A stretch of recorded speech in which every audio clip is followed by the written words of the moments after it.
మరి కుటుంబ మరి ఎలుగుల మాతపు ఆరాధన జరిపించినటువంటి సహోదరులకి కూడా ప్రత్యేకమైన షాలోం తెలియజేస్తున్నానండి. అందరికీ షాలోం.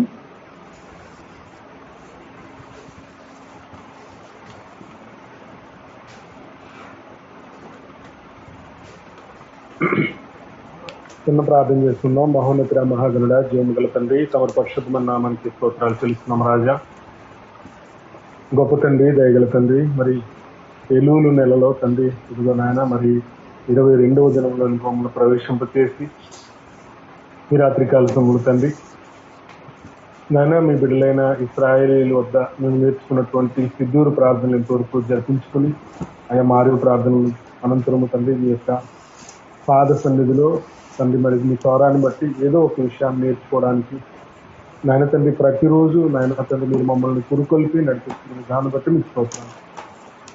మరొక నూతన దినంలో ప్రవేశించేస్తారు. ఈ దినాన్ని బట్టి మీకు స్తోత్రాలు తెలుస్తున్నాం తండ్రి. ఇదిగో నాయన మరి ఈ దినము తండ్రి మరి మీరు మా అందరి కోసం సిద్ధపడుతున్న మాటలను తండ్రి మేము వినడానికి సిద్ధంగా ఉన్నాం. అయా మా హృదయాలు తెరిచి మీ యొక్క మా వాక్యమును మా హృదయంలో పదిలిపరుచుకునే భాగ్యం మాకందరికీ దయచేయండి. ఈ జూమ్లో మరి చేరినటువంటి వారిని అందరినీ బట్టి వారి కుటుంబాలను కూడా దీవించి ఆశీర్వదించండి. అయా వారిని తండ్రి మీరు నూరంతులుగా ఆశీర్వదించి వారి దర్శించి ప్రతి దినము ఉదయము సాయంత్రము కూడా మధ్యాహ్నం కూడా తండ్రి మీరు పలకరిస్తున్న విధానం బట్టి మీకు స్తోత్రాలు. అయా మీరు మమ్మల్ని మర్చిపోలేదు, మీరు మమ్మల్ని మర్చిపోయేవారు కూడా కాదు. అయా మీ దృష్టిలో మేము ఉన్నందుకు మేము ఎంతో సంతోషిస్తాం. మేము అడగక ముందే మా అక్కర్లన్నీ తీరుస్తూ మేము అడిగిన వాటిని దూరంతలుగా మేము పొందుకునే గొప్ప ధన్యత మాకు ఇచ్చారు. మా తండ్రి మాలాంటి మాకున్నటువంటి తండ్రి లాంటి మీరు నాయన తండ్రి మాకు ఉండడం మా అదృష్టం తండ్రి. మీరు చాలా గొప్పవారు నాయన, మీకు స్తోత్రాలు. ఈ ఎలుగుల నెల తండ్రి మాకు ఎన్నో పాఠాలు నేర్పిస్తుంటండి. ప్రతి పాఠము కూడా మా జీవితాలు మార్చే పాఠాలే తండ్రి. మేము నేర్చుకోవడానికి ఇష్టపడుతున్నాం. మమ్మల్ని నడిపించి ఆయా ప్రాంతాల్లో ఆంధ్ర తెలంగాణలో ఉన్నటువంటి మా సహోదరులందరినీ మీరు జ్ఞాపకం మీరేం మహిమ పొందమని తమడు ప్రియకుమారుడు మా రక్షకుడు మోచుకుడు సజీవుడైన విశ్వామిత్ర వారికి నీతిని బట్టి ప్రార్థన అడిగిపెడుకుంటున్నాను పరమతండ్రి. ఆమేన్. అందరికీ మరొకసారి ఎలుగులు నెల యొక్క శుభాకాంక్షలు తెలియజేస్తున్నానండి. అంటే మనం దాదాపు ఎలుగులు నెల మరి ముగింపు సమయానికి వచ్చాం. మరి కొద్ది రోజుల్లో నాకు తెలిసి మరి అక్టోబర్ 2వ తారీఖు సాయంత్రం అనుకుంటాను మనకి మరొక నెలలోనికి, నిజానికి అది మరొక నెల కాదు కానీ మరొక సంవత్సరం, నూతన సంవత్సరంలోనికి మనం అడుగు పెట్టబోతున్నాం. మరి ఈ యొక్క క్రొత్త సంవత్సరము లేదా క్రొత్త నెల దాన్ని రోష్ హషానా అని పిలుస్తాం. దానిలోకి ప్రవేశిస్తున్నటువంటి మనము సాధారణంగా లోకస్తుల వలె కాకుండా, లోకస్తులు ఏం చేస్తారంటే మరి వారి యొక్క కొత్త సంవత్సరం వస్తుందంటే చాలా సంతోషంగా వారు ఏం చేస్తారంటే పిండి వంటలు చేసుకొని కొత్త బట్టలు తగిలించుకొని వారికి నచ్చినట్టుగా ఎంజాయ్ చేస్తారండి. మరి December 31 చూస్తే ప్రపంచం అంతా కూడా సెలబ్రేషన్స్లో మునిగిపోతారు. భయంకరంగా మరి విచ్చలవిడితనం అనేది ఆ రోజుల్లో మనకు. కానీ యూదులు, ఇశ్రాయేలు ప్రజలు కొత్త సంవత్సరాన్ని ఆహ్వానించే విధానం చాలా డిఫరెంట్గా ఉంటుంది అనమాట. లోకానికి వ్యతిరేకంగా, అంటే లోకంలో జరిగే తీరుకు వ్యతిరేకమైన తీరులో వారు ఆహ్వానం తెలియజేస్తారు. వారు కొత్త సంవత్సరం అనేసరికి చాలా భయపడతారు. భయపడి ఇంకొక సంవత్సరము మేము ఆ సంవత్సరంలోనికి వెళ్ళాలంటే ఎంత జాగ్రత్తగా ఉండాలి, చాలా జాగ్రత్తగా ఉండాలి అనే విషయాన్ని వారు గుర్తెరిగి వారు ఏం చేస్తారంటే దాదాపు నెల రోజుల ముందు నుంచి కూడా వారు నూతన సంవత్సరాన్ని ఆహ్వానించడానికి సిద్ధపడుతూ ఉంటారు. ఇంచుమించు మనం కూడా అదే చేస్తున్నామండి. మరి ఈ యొక్క నూతన నెల నూతన సంవత్సరాన్ని రోష్ హాషానాని ఆహ్వానించడం కోసం దాదాపు మనం కూడా యూదులతో అంటుకట్టుబడి యూదులతో కలిసి మరి నెల రోజుల ముందు నుంచి కూడా సిద్ధపడుతూ ఉన్నాం.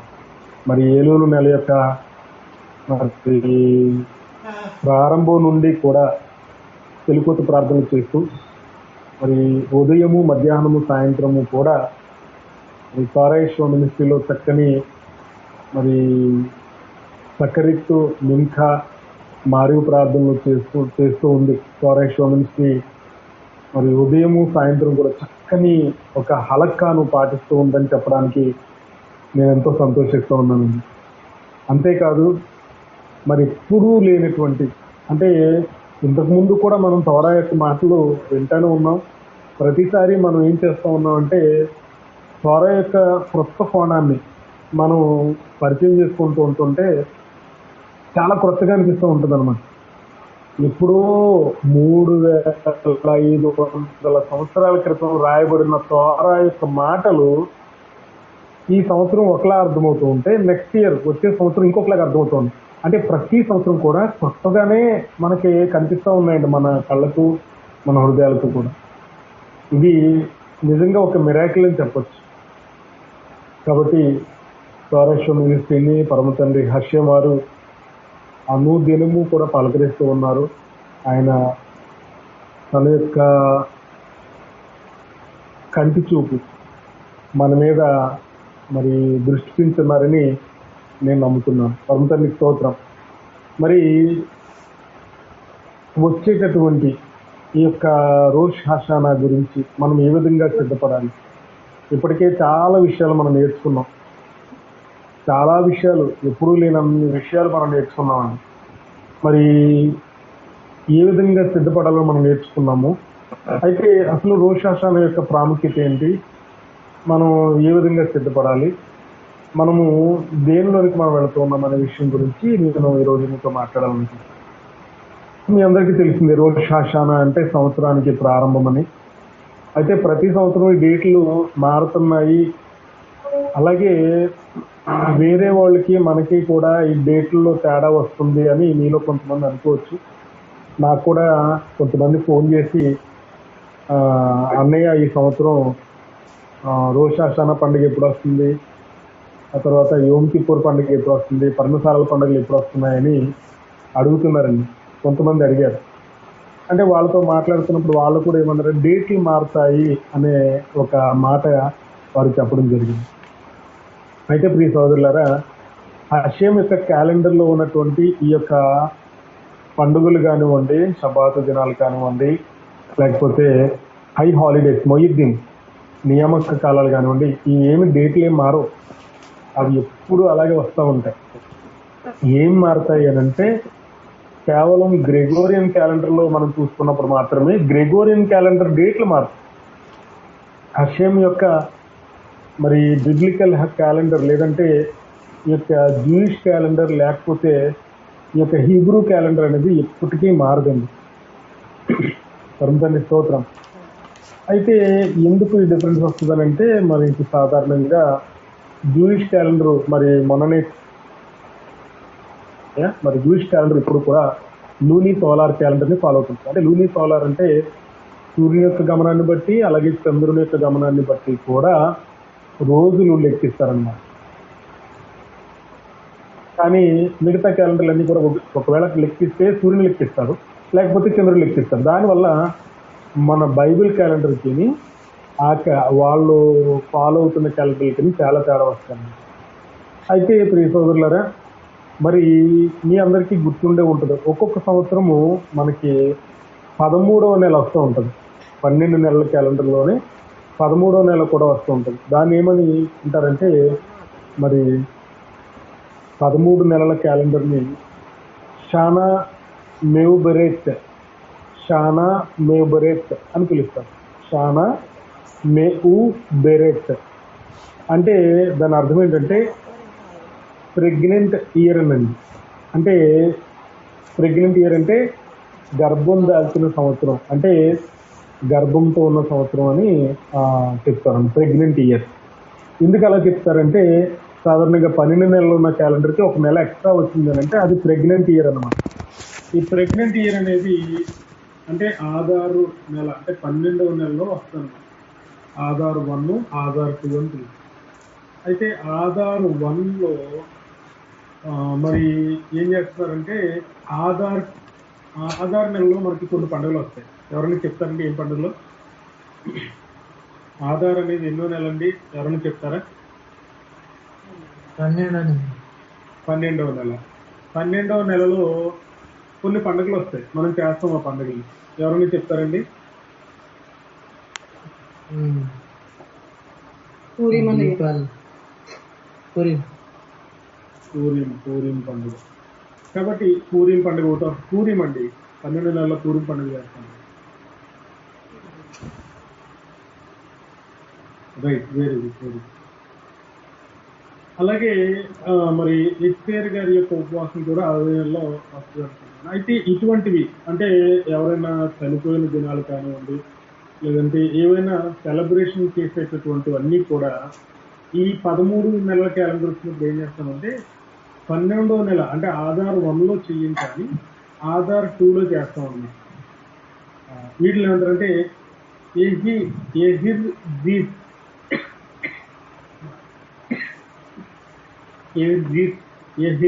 అని పిలుస్తారు అనమాట. అంటే యానివర్సరీ డేస్.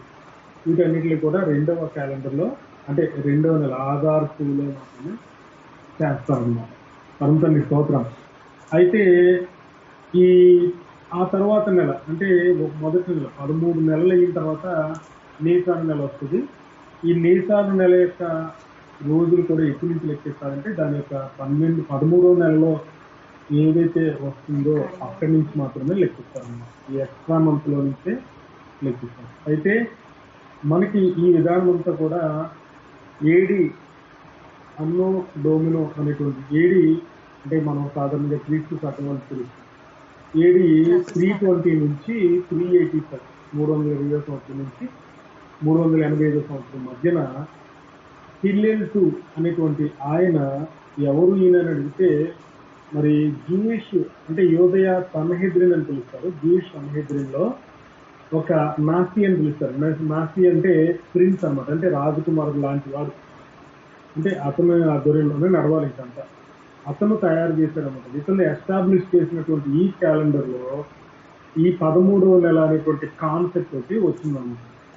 ఈ కాన్సెప్ట్లో సాధారణంగా జూయిష్ యోదయ సంవత్సరాల్లో 3వ సంవత్సరము, 6వ సంవత్సరము, 8వ సంవత్సరము, 11వ సంవత్సరము, 14వ సంవత్సరము, 17వ సంవత్సరము, అలాగే 19వ సంవత్సరాల్లో ఈ యొక్క ఎక్స్ట్రా మంత్ అంటే అధిక మాసం అనే దాన్ని కలుపుతారన్నమాట. ఈ అధిక మాసం కలపడం అనేది ఏ సంవత్సరం నుంచి వచ్చింది అని అంటే జూయిష్ క్యాలెండర్ ప్రకారంగా 5777వ సంవత్సరం నుంచి మరి ఈ అధిక మాసం అనే దాన్ని కలుపుతూ వస్తున్నారు. ఇది ఏ క్యాలెండర్ ప్రకారం అంటే హిల్లెల్ 2 అనే క్యాలెండర్ ప్రకారం. సరే, ఈ విషయాలని పక్కన పెడితే మనం మరి దేనికి దగ్గర అవుతున్నాము అంటే రోష్ హషానా అంటే నూతన సంవత్సరానికి మనం దగ్గరగా మరి నూతన నెల లేదా నూతన సంవత్సరం దగ్గరగా మనం వెళ్తున్నాం అన్నమాట. దీని నుంచి మనం ఈరోజు ఒక పాఠాన్ని నేర్చుకోవచ్చు. ఆ పాఠం చెప్పాలన్నది నా ఉద్దేశం. మరి పరిశుద్ధ గ్రంథం నుండి సంఖ్యాకాండము 10వ అధ్యాయము 10వ వచనం ఎవరైనా సహకరించండి. సంఖ్యాకాండము 10వ అధ్యాయము 10వ వచనం ఒకసారి మనం చదువు.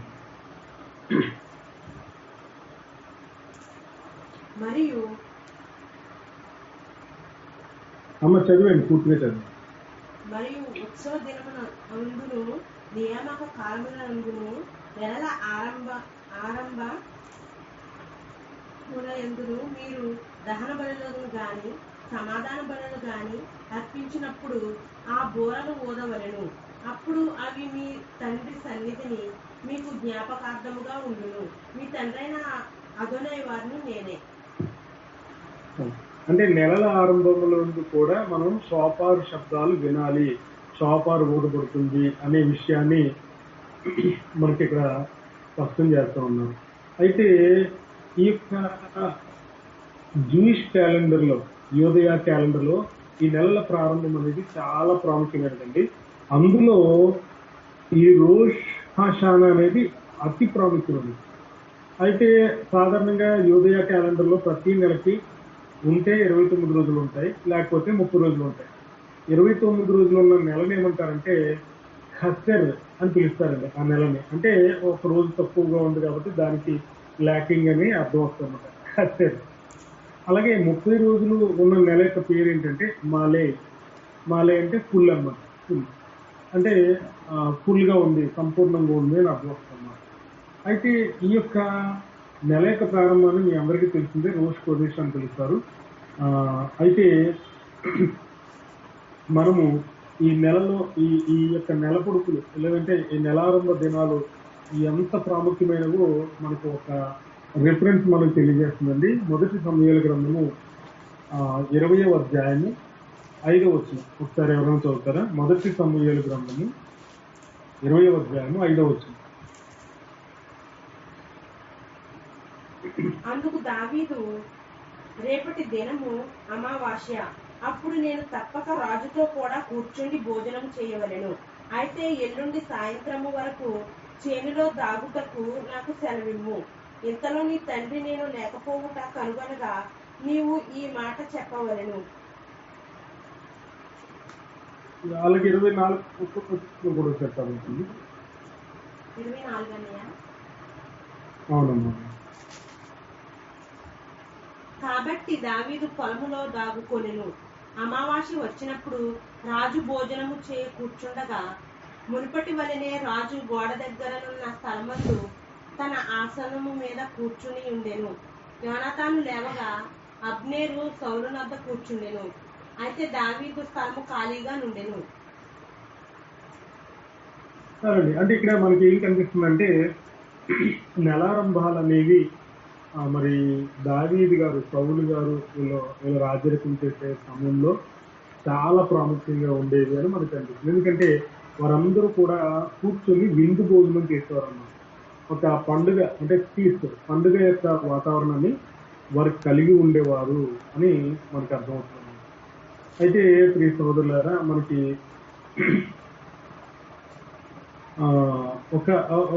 మనకి సాధారణంగా ఏం జరుగుతుందంటే సబ్బాతు రోజున కనుక నెలపడికి వచ్చింది అనుకోండి, నెలారంభం వచ్చింది అనుకోండి, దాన్ని ఏమని పిలుస్తారంటే సబ్బాత్ మెవర్కిన్ అని పిలుస్తారండి. సబ్బాత్ మెవర్కిన్ హకోదేశ్ అంటే దీన్ని ఏమని పిలుస్తారు? ఏ సబ్బాతు అని అంటే అన్ని సబ్బాతులు కాదండి, కేవలం రోష్ హషానా ముందు వచ్చే సబ్బాత్. మనకి రేపు వచ్చే సబ్బాతు కూడా మరి ఎటువంటి అంటే రేపు వచ్చే సబ్బాతు కనుక నెలారంభం అయితే, మరి నన్ను చూడలేదండి క్యాలెండర్, ఒకవేళ నెలారంభం అయితే కనుక దాన్ని ఏమని పిలవాలంటే, అంటే కేవలం రోష్ హషానా ముందు వచ్చేటటువంటి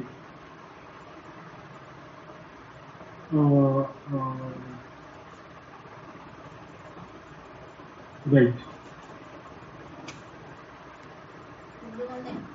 సబ్బాత్ కనుక నెలారంభంలో వస్తే దాన్ని ఏమంటారంటే సబ్బాత్ మెవర్కిన్ హకోదేశ్ అని పిలుస్తారు.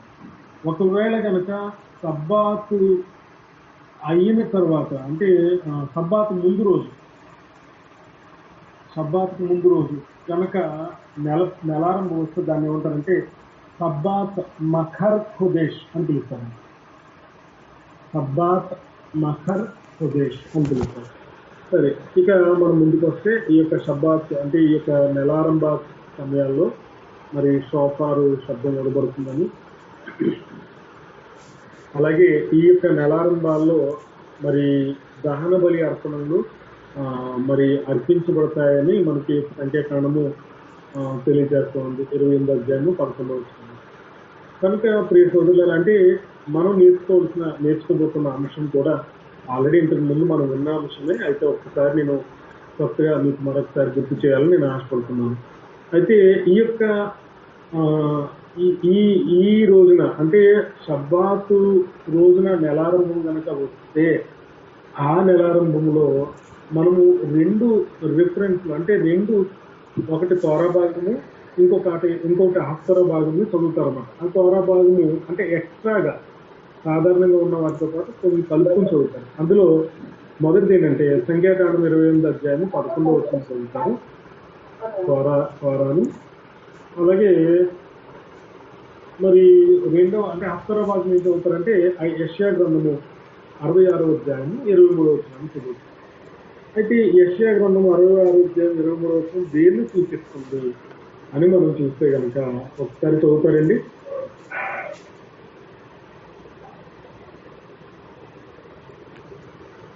ప్రతి అమావాస్య దినమునను ప్రతి విశ్రాంతి దినమునను నా సన్నిధిని మొక్కుటకై సమస్త శరీరులు వచ్చెదరు అని అదోనేవారు సెలవిస్తున్నారు.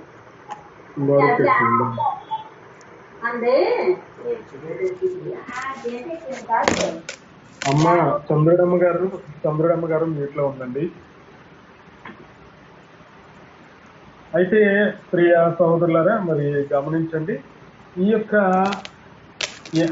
షబ్బాతు రోజున నెలకొడుకు వచ్చినప్పుడు ఎక్స్ట్రాగా చదివే ఒక తోరా భాగము హఫ్తరా భాగములో ఉన్న మాట యెషయా గ్రంథం 66వ అధ్యాయం చదువుతారని చెప్పాను కదా.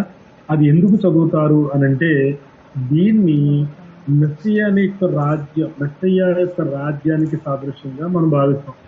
అంటే మనం కాదండి, యూదులందరూ ఇశ్రాయేల్ అందరూ భావిస్తారన్నమాట.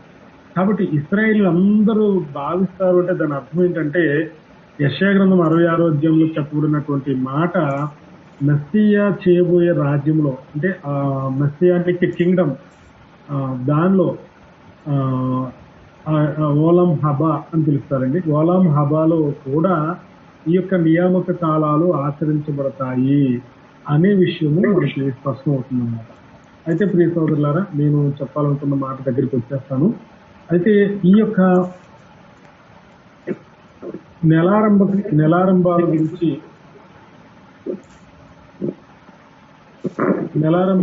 మనం చూస్తే గనక నెలారంభము ఆనుకో అమ్ము గారు కొంచెం నీటిలో ఉంటారా?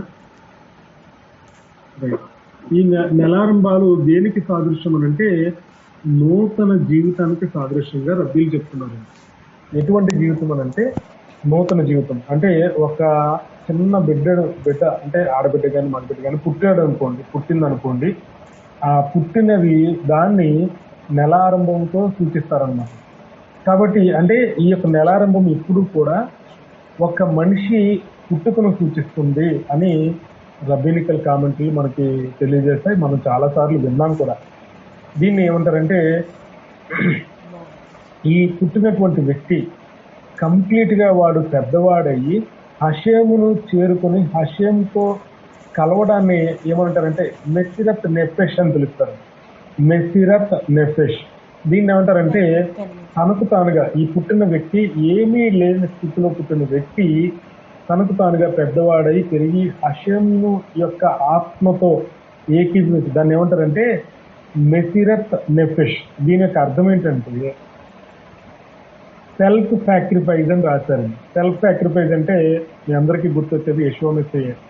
ఎందుకంటే తిమోతికి రాసిన పత్రికలో ఒక చోట ఆయన ఏమనంటాడంటే ఈయన మనందరి కొరకు విమోచన క్రయదనముగా తనకు తాను సమర్పించుకుంది. ఎవరికి? హషెం. తన్ను తాను సమర్పించుకోవడాన్ని ఏమంటారంటే మెసిరత్ నెఫెష్ అని పిలుస్తారు. అంటే fullness of a human kind, అంటే మనిషి యొక్క పరిపూర్ణత అని మనం అర్థమవుతుంది. అయితే రబ్బీ యోసి బ్రౌన్ గారు ఈయన ఖబాద్ అనేటువంటి దాంట్లో వెబ్సైట్లో ఏం చెప్పారు అని అంటే ఈ విషయాన్ని తెలియజేశారండి. ఏంటి? ఈ రోష్ కొదేష్ అనేదంట, అంటే నెలారంభం అనేదంట ఒక బిడ్డ పుట్టుకతో సమానంగా వారు గుర్తిస్తారన్నమాట. అంటే ఏమవుతుంది అని అంటే బిడ్డ పుట్టినప్పుడు ఏం చేస్తాడు అని అంటే ఆ బిడ్డను తీసుకొచ్చి ఫస్ట్ అతను అపవిత్రంగా ఉంటాడు. అపవిత్రంగా ఉన్నటువంటి స్థితి నుంచి తీసుకొచ్చి అతనికి శుభ్రంగా స్నానం చేయిస్తారన్నమాట. దాన్ని ఏమంటారంటే మరి మనందరికీ తెలిసి మనం శుద్ధీకరించడం దాన్ని ఏం చెప్తారంటే మాజులతో అంటే కంగ్రాచులేషన్స్ అని చెప్తారు కదండి, ఎవరైనా బిడ్డ పుట్టగానే కంగ్రాచులేషన్స్ అని చెప్తుంటారు. సో అంటే ఆ స్థితి నుంచి బయటకు వచ్చినప్పుడు అతన్ని శుద్ధి చేసిన తర్వాత అతనికి ఏం చెప్తారంటే కంగ్రాచులేషన్స్ అని ఏదైతే చెప్తారో, మాజుతో అని ఏదైతే చెప్తారో అటువంటి స్థితి అనమాట.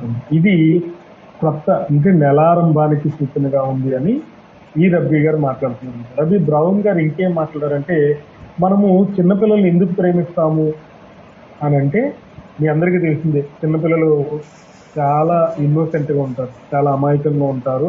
వారి ప్రతి మాట కూడా మనకి హృదయాన్ని తాగుతుంటే చక్కగా ఆహ్లాదకరంగా ఉంటాయి. అంతేకాదు వారు చాలా సాదాసీనంగా ఉంటూ మరి వాళ్ళు ఏం చేస్తారంటే స్వచ్ఛమైన హృదయాన్ని కలిగి ఉంటారు.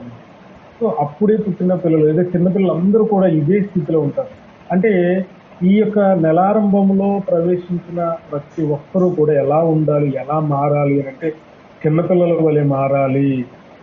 ఈ మాట మీరు చెప్తున్నప్పుడు మీకు విశ్వామిత్ర వారి యొక్క మాటలు గుర్తొస్తున్నాయి కదండి. ఆయన కూడా ఏం చెప్తారంటే, చిన్నపిల్లలు ఆయన దగ్గరికి వస్తూ ఉంటే ఆయన శిష్యులు వారిని అడ్డుకుంటే ఆ శిష్యులతో ఉంటారంటే, చిన్నపిల్లలు నా యొద్దకు రావడానికి వారిని ఆటంకపరచకండి, వారిని నా యొద్దకు రానివ్వండి, అలాగే మీరు కూడా ఇలాంటి చిన్నపిల్లల వారు అయితేనే కానీ హషేం యొక్క రాజ్యంలోనికి ప్రవేశించరు అని ఖరాఖండిగా చెప్పారు ఆయన.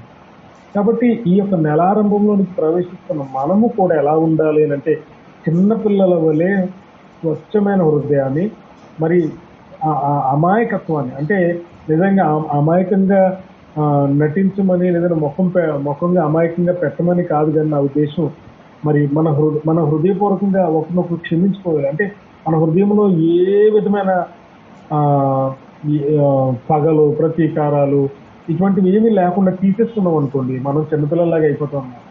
కాబట్టి ప్రియ సోదరులారా, మరి ఇశ్రాయేల్ ప్రజలు ఏ విధంగా అయితే ఈ యొక్క నూతన నెలారంభాన్ని ఏ విధంగా అయితే వారు ఒక బిడ్డ యొక్క పుట్టుకతో మరి వారు చూస్తూ ఉంటారో, అదేవిధంగా మనం కూడా చూడాలి అనే విషయాన్ని నేను మీకు తెలియజేస్తున్నాను. అంతేకాదు ఈ యొక్క నెలారంభం ఏమవుతుంది అంటే, చూడండి, నెలారంభంలో అంటే కంటికి సరిగ్గా కనిపించినటువంటి ఒక వెండి తీగ లాంటి లాగా కనిపిస్తుంది చంద్రుడు.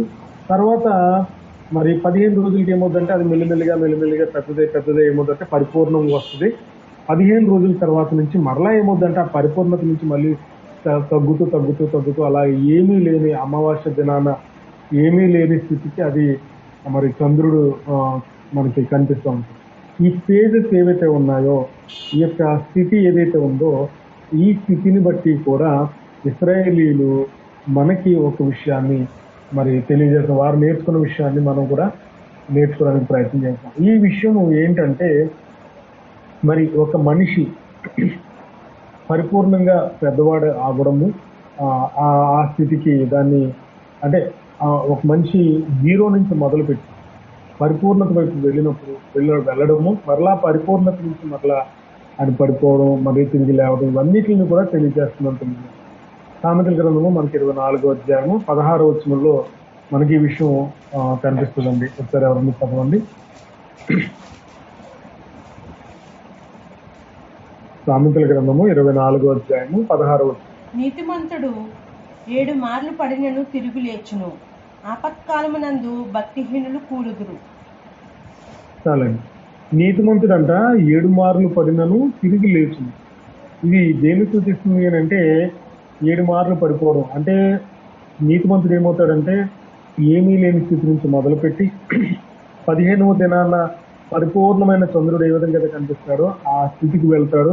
ఒకవేళ ఎప్పుడైనా పడిపోయినా కూడా మరలా తిరిగి ఏమవుతాడంటే చంద్రుడి వల్లే మరలా ప్రకాశించడానికి అతను వెళ్తాడు. ఈ స్థితిని అంటే నెలారంభాలను చూసి కూడా మనము నేర్చుకోవాల్సిన విషయాలు చాలా ఉన్నాయనే విషయాన్ని మరి నేను మీకు తెలియజేయాలని ఆశపడుతున్నాను. పరమతండ్రి స్తోత్రం.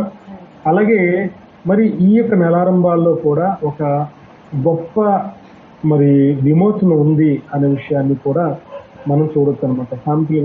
కీర్తనల గ్రంథము 89వ కీర్తనలు 89, 35 నుంచి 37 వచనాలండి, 2 వచనాలు.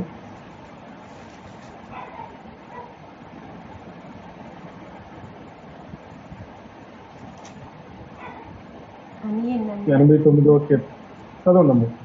ఎన్నయ్య 39 89వ కీర్తన 35 నుంచి 37 వరకు. అతని సంతానము శాశ్వతముగా ఉండుననియు, అతని సింహాసనము సూర్యుడున్నంత కాలము నా సన్నిధిని ఉండుననియు, చంద్రుడున్నంత కాలము అది నిలుచుననియు, మింట నుండి సాక్షి నమ్మకముగా ఉన్నట్లు అది స్థిరపరచబడిననియు, నా పరిశుద్ధత తోడని నేను ప్రమాణము చేసి తిని, దావీదుతో నేను అబద్ధమాడను ఇట్లు సెలవిచ్చి. దావీదు గారితో హషేం వారు ఏం చేశారంటే ఒక ప్రమాణమే చేశారట. అంటే ప్రమాణాలు మనకి అందరికి గుర్తుండే ఉంటాయి ప్రమాణాలు. దీని మీద కూడా ఒక పరీక్ష భాగం మనకు ఉందండి. అయితే హషేం వారే దావీదుతో ప్రమాణం చేశారు. అబద్ధం ఆడట్లేదంట. I will not like David అని పిలుస్తుంది. అంటే నేను దావీదుతో అబద్ధం ఆడుతున్నాను. ఏం చెప్తున్నారంటే సూర్యుడు ఉన్నంత కాలము అది నిలుచును. ఏది నిలుచును అంటే అతని సంతానము శాశ్వతముగా ఉండుననియు, అతని సింహాసనము సూర్యుడు ఉన్నంత కాలము నా సన్నిధిని ఉండుననియు, చంద్రుడు ఉన్నంత కాలము అది నిలుచును అనియు. అంటే చంద్రుడు ఉన్నంత కాలం అంటే దీన్ని మనం ఎలా అర్థం చేసుకోవాలంటే, ఒకవేళ చంద్రుడు ఏమీ లేని స్థితిలో ఉన్నప్పటికీ కూడా చంద్రుడు ఉన్నట్టే. తర్వాత మరలా చిన్నగా కనిపిస్తాడు, తర్వాత పెద్దగా కనిపిస్తాడు. 15 రోజుల తర్వాత పూర్తిగా ఎలాగైతే కనిపిస్తాడో మెస్సయ్య వారి యొక్క, అంటే దావీదు సంతతి అంటే మెస్సయ్య అనమాట. మెస్సయ్య వారి యొక్క రాజ్యము కూడా అదే విధంగా కనిపిస్తుంది, అదే విధంగా ఉంటుంది. ఖచ్చితంగా రాజ్యం అనేది వస్తుందండి, ఖచ్చితంగా వస్తుంది. ఇదే విషయాన్ని తాల్ముద్ గ్రంథం కూడా మనకి తెలియజేస్తుంది చాలా స్పష్టంగా. ఎందుకంటే మరి మెస్సయ్య రాజ్యము చేసేటప్పుడు, అంటే మెస్సయానిక్ రాజ్యం అంటే ఓలాం హబా వచ్చినప్పుడు సూర్యుడు చంద్రుడు ప్రకాశవంతంగా ఉంటారు. అంటే నిజానికి తాల్ముద్లు ఏం రాస్తున్నారంటే మెస్సయ్య వారికి సూర్యుడికి కానీ చంద్రుడు కానీ ఉంటారట.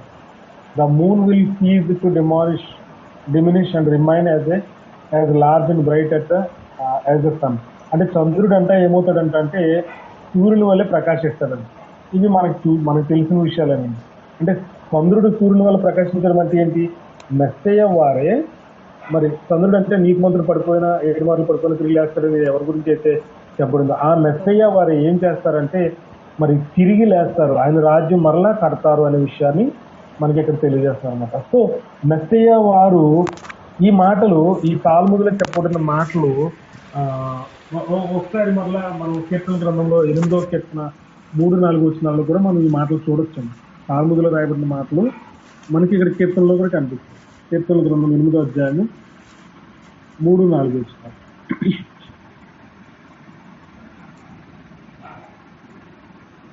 నీ చేతి పని అయిన నీ ఆకాశములను, నీవు కలిగి చేసిన చంద్ర నక్షత్రములను నేను చూడగా, నీవు మనుషుని జ్ఞాపకము చేసుకొనుటకు వాడేపాటివాడు, నీవు నరపుత్రుని దర్శించుటకు వాడేపాటివాడు, తండ్రి కంటే వాడిని కొంచెం తక్కువను గాని చేసి అన్నావు. మహిమా ప్రభావం. అంటే నీవు కలిగి చేసిన చంద్ర నక్షత్రమును నేను చూడగా, నీ చేతి పైన నీ ఆకాశము నేను చూడగా, నువ్వు మనుషుని జ్ఞాపకం చేసుకున్నట్టు వాడు ఏ పాటి వాడు. అంటే ఇక్కడ మనుషుడు ఎంత ఎంత ఎంత అని మాట్లాడుతూ చివరిలో ఏం చెప్తున్నాడంటే ఈ ఎలోహిం కంటే వాడిని కొంచెం తక్కువ, అంటే హష్యం కంటే మనం కొంచెం తక్కువగా ఉన్నాము. అంటే నియరెస్ట్, అంటే హష్యంకు దగ్గరగా మనము నిర్మించబడ్డామనే విషయాన్ని కూడా తెలియజేస్తున్నారు అనమాట. పరమతండ్రి స్తోత్రం. అయితే ఈ యొక్క మెస్సయ్య ఏమవుతాడు అంటే సూర్యుని వల్ల ప్రకాశిస్తాడు. మెస్సయానికి రాజ్యం అంటే ఓలామాబాలో మెస్సయ్య వారికి సూర్యునిగా మరి ఉంటాడు, అంటే చంద్రునిగా సూర్యునిగా ఉంటాడనే విషయాన్ని మనకి ఇక్కడ తాల్ముద్ గ్రంథంలో ఏదైతే చెప్తుందో అదే విషయాన్ని తనాక్ గ్రంథం కూడా స్పష్టం చేస్తుంది. ఇదే విషయాల్ని యెషువా మెస్సయ్య వారు కూడా చాలా స్పష్టంగా మాట్లాడుతున్నారు. ఆ విషయాలు నేను చెప్పాలని ఆశిస్తున్నాను. యెషువా మెస్సయ్య వారు చెప్పినటువంటి ఒక్క మాట నేను మరి కొన్ని మాటలు నేను చెప్పాలనుకుంటున్నాను. ఒకసారి చూద్దాం. మరి యోహాను సువార్త 12వ అధ్యాయము 44 వచ్చింది. యోహాను సువార్త 12వ అధ్యాయము 44వ వచ్చింది. అంతటా యెషువా బిగ్గరగా ఇట్లనెను, నాయందు విశ్వాసముంచువాడు నాయందు కాదు, నన్ను పంపిన వాని యందే విశ్వాసముంచుచున్నాడు. నన్ను చూచువాడు నన్ను పంపిన వానినే చూచుచున్నాడు. నా యందు విశ్వాసముంచు ప్రతివాడు చీకటిలో నిలిచి ఉండకుండానట్లు నేను ఈ లోకమునకు వెలుగుగా వచ్చి ఉన్నాను. చాలండి. యెషోవా మెస్సీ వారు చాలా స్పష్టంగా మాట్లాడుతున్నారు. నేను ఈ లోకానికి వెలుగుగా వచ్చి ఉన్నాను. ఎందుకంటే నా యందు విశ్వాసం ఉంచేవాడు ఎవడైనా సరే చీకట్లో ఉండకుండా వెలుగులో వస్తాడు. వెలుగులో నేను ఈ లోకానికి వెలుగుగా ఉన్నాను కాబట్టి ఇదే చదవండి 47వ వచనంలో, ఎవడైనాను నా మాటలు విని వాటిని గైకొనకుండి నెడల నేను అతనికి తీర్పు తీర్చను. నేను లోకమునకు తీర్పు తీర్చుకు రాలేదు, కానీ లోకమునకు రక్షించుడికే వచ్చి తిని అని చెప్తూ, నన్ను నిరాకరించి నా మాటలు అంగీకరింపని వానికి తీర్పు తీర్చువాడు ఒక్కడు కలడు. నేను చెప్పు మాటయే అంత్యదినమున వానికి తీర్పు తీర్చును. నా మాటయే ఏలయనగా నా అంతటి నేనే మాట్లాడలేదు. నేను ఏమనవలనో ఏమి మాట్లాడవలనో దాని గురించి నన్ను పంపిన తండ్రియే నాకు ఆజ్ఞ ఇచ్చి ఉన్నారు. మరియు ఆయన ఆజ్ఞ నిత్యజీవమును నెరుగుదును కనుక నేను చెప్పు సంగతులు తండ్రి నాతో చెప్పిన ప్రకారము చెప్పుచున్నాను అనేను. యెషోవా మెస్సీ వారు ఈ మాటలు ఎప్పుడు మాట్లాడుతున్నారంటే ఆయన చనిపోక ముందే. ఆయన చనిపోక ముందు, అలాగే ఈయన ఒక పండుగలోకి వెళ్ళిన ఆ తర్వాత పండుగ తర్వాత జరిగిన సందర్భాలు ఇక్కడ యెషోవా మెస్సీ వారు మరి తనకు తానుగా మరి దాగుకొనబోతున్నారన్నమాట. ఆయన పరిపూర్ణమైన చంద్రుని ఉన్న స్థితి నుంచి మరలా ఏమవుతుందంటే మరి అతను మరలా దాక్కోవాల్సిన సమయం వస్తుంది అనమాట. అంటే ఏమీ కనబడిన స్థితిలోకి మరి అతను వెళ్ళవలసి ఉంటుంది. కాబట్టి ఆ స్థితికి వెళ్లే ముందు ఆయన మాట్లాడుతూ ఉన్నారు. ఆయన తన శిష్యులతోనూ అక్కడ చేరినటువంటి జనాలతో కూడా బిగ్గరగా మాట్లాడుతున్నట్లుగా మనకు కనిపిస్తుంది అనమాట.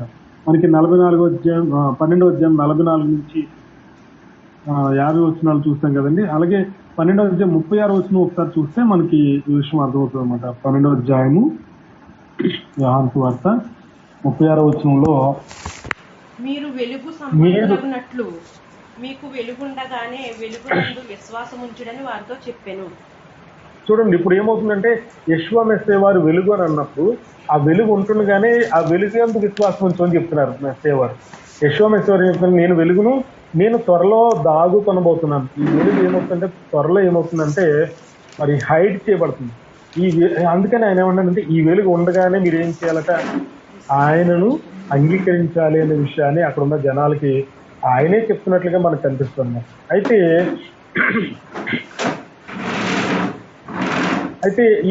ఇక్కడ యోహాన్ గారు మరి ఏమి మాట్లాడుకుని వస్తున్నారు?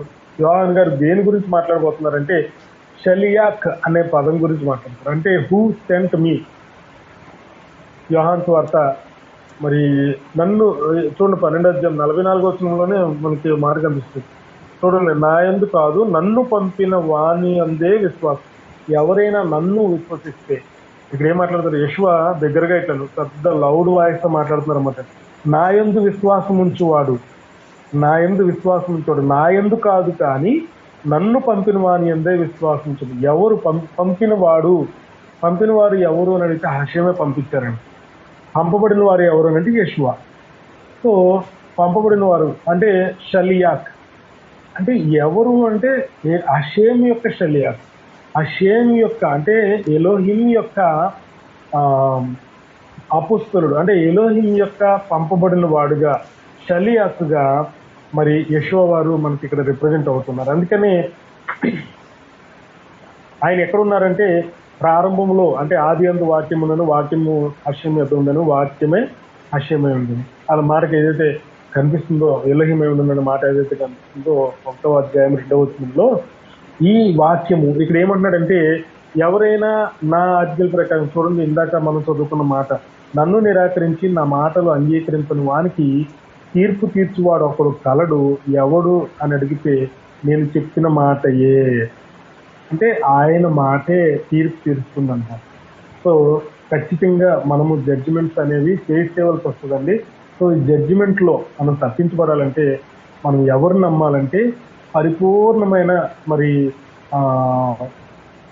నీతిమంతుడు, అంటే సాదిక్, మెలెక్ ఆ మెషియాస్, అంటే సాదిక్ అయినా, రాజు అయినా, నీతిమంతుడైనా మెస్సయ్య వారిని మనము నమ్మినట్లయితే, ఆయన యొక్క వెలుగులో మనం నడిచినట్లయితే మనం పడిపోవన్నమాట. అయితే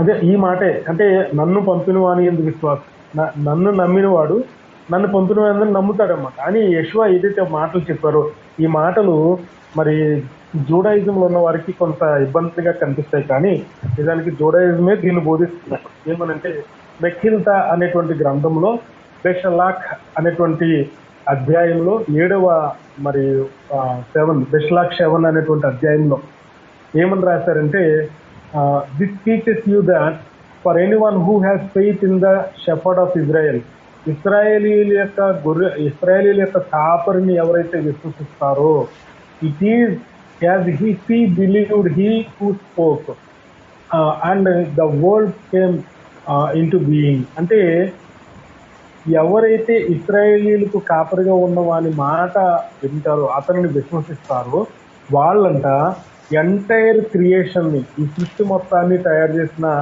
మరి సృష్టికర్త యొక్క మాట విన్నట్టంట ఈ మెఖిల్తా అనే గ్రంథంలో రాస్తుంది. కాబట్టి యెషువా మెస్సియా ఏం చేస్తారంటే తన తండ్రి అయిన హషేమును రిప్రజెంట్ చేస్తున్నారు.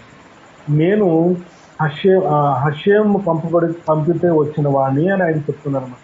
కానీ ఈ రోజున ఇదే మాటను పట్టుకుని మరి చాలా మంది ఏం చేస్తారంటే ఈయనే హషేం అనుకుని మరి డైవర్ట్ అయిపోయిన వాళ్ళు కూడా చాలా మంది ఉన్నారు.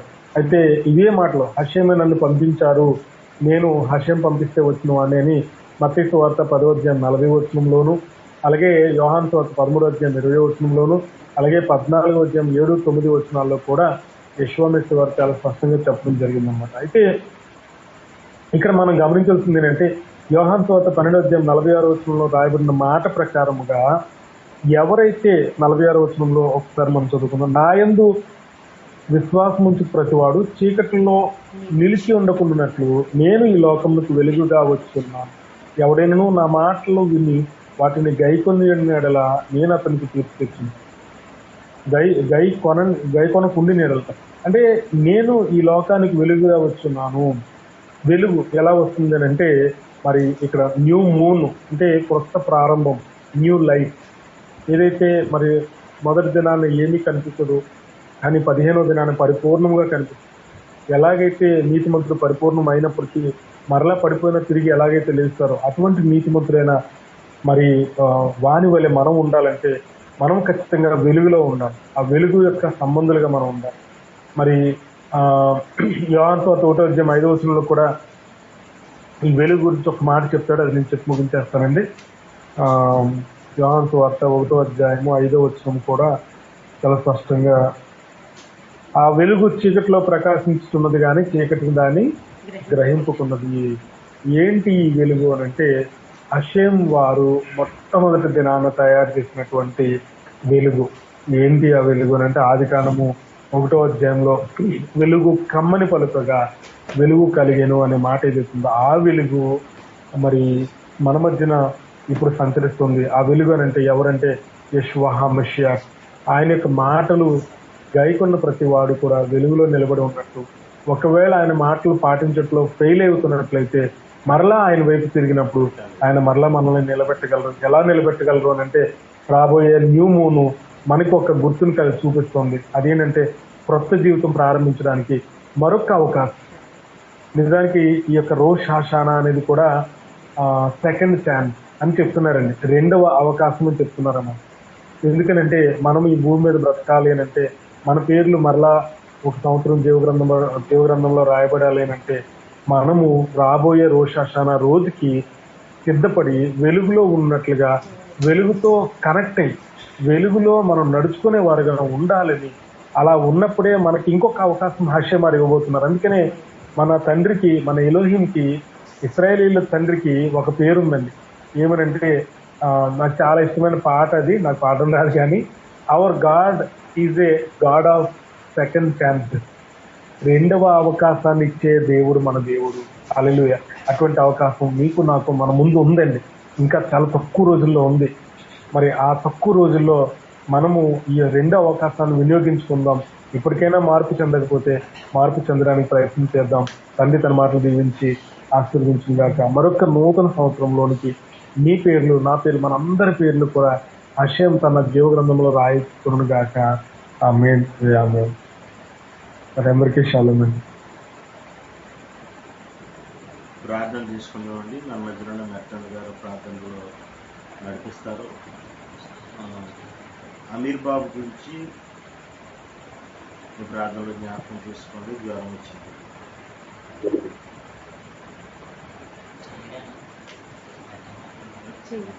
నూతన్ గారు రాలేదండి.